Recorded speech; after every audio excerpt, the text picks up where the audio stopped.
మనం కొంచెంసేపు రాజకీయం మాట్లాడదాం. 2 నిమిషాలు 2 సెకండ్లు. రాజకీయం అంటే పార్టీలో కలిసిపోయి ఉండాలి, కలిసికట్టుగా పనిచేయాలి. ఒకటే పార్టీ ఉండాలి, ఒకటే అఖండ జెండా ఉండాలి. అది తెలుగుదేశం అయినా, బీజేపీ అయినా, కాంగ్రెస్ అయినా, లేకపోతే వైసీపీ అయినా, జనసేన అయినా సరే పార్టీలు ఊసరు వెళ్ళేలా మార్చకూడదు, మారకూడదు.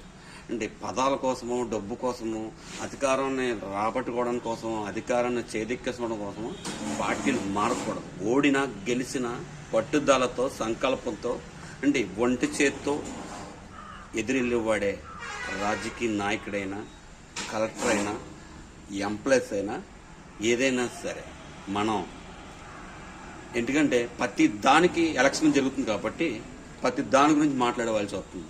అంటే మనం ఏదైనా మంచి పని చేయాలనుకుంటే ముందు ఆలోచించి నిర్ణయం తీసుకుని తర్వాత, లేకపోతే తెలియకపోతే 10 మందితో సమర్థించుకున్న తర్వాత, నీ సొంత పత్రాలు, నీ సొంత తెలివితేటలతో పార్టీని ఏదో లాగేసుకుందాం, జనాలను మభ్య పెట్టేద్దామంటే ఎవ్వరు కూడా పెదాలు అమాయకులు కాదు. ఎక్కడికక్కడే తెలివితేటలు ఉన్నాయి, ఎక్కడికక్కడే ఇది ఉన్నాయి. కానీ ఏదైనా చిన్న పొరపాట్లు జరగచ్చు, మనుషుల వల్ల, లేకపోతే పార్టీల వల్ల, రాజకీయ నాయక వ్యక్తుల వల్ల.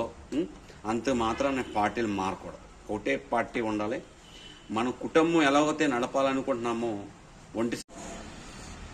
ఎప్పుడైనా ఎక్కడైనా సరే మన దగ్గరకు వచ్చి ఎవరైనా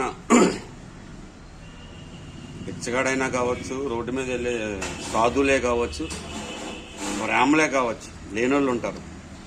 కులం ముఖ్యం కాదు, గోత్రం ముఖ్యం కాదు. అలా ఆకలి తీర్చడం మన బాధ్యత.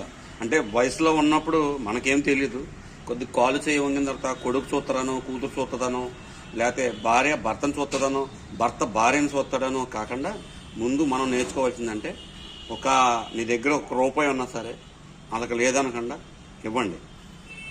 వాళ్ళు ఏదైనా చేసుకున్నామండి. మన దగ్గరకు వచ్చి చేయి చాపి అడిగినప్పుడు మాత్రం వాళ్ళు మన చుట్టాలు కావచ్చు, మన బంధువులు కావచ్చు, లేకపోతే మనం కొత్త జన్మలో మనకి అది రుణం కావచ్చు, అది ఏదైనా కావచ్చు.